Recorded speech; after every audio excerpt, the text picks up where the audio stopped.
There's a line of hedge and hackberry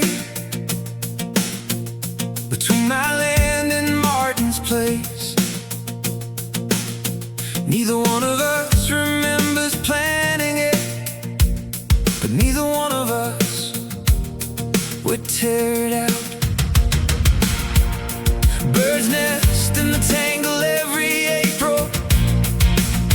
Deer bed down along the shaded side.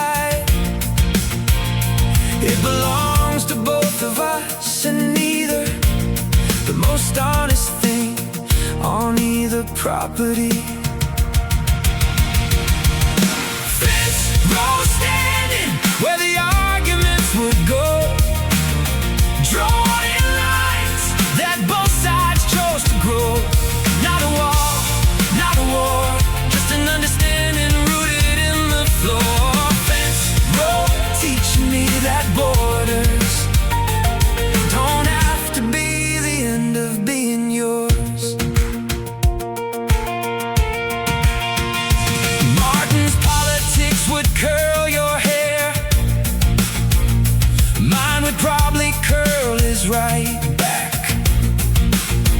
But he pulled my truck out of the ditch last winter, and I sat with his wife when she got the scan. There are things that fences make room for, space to disagree and still bring pie. Distance isn't always disrespect. Sometimes it's the kindest thing nearby, close enough to wait, far enough to breathe. That's the geometry of neighboring in peace. Fencerow standing where the tension used to live, turning boundaries into something that can give. Not a gate, not a guard, just a mutual agreement in the yard. Fencerow teaching me that edges don't have to cut to do their job.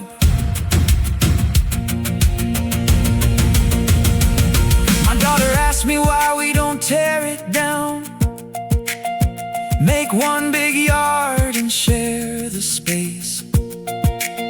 I told her, honey, Martin's dog gets into chickens, and our rooster doesn't know his place. Love is not the absence of a border. Love is choosing what you build it from.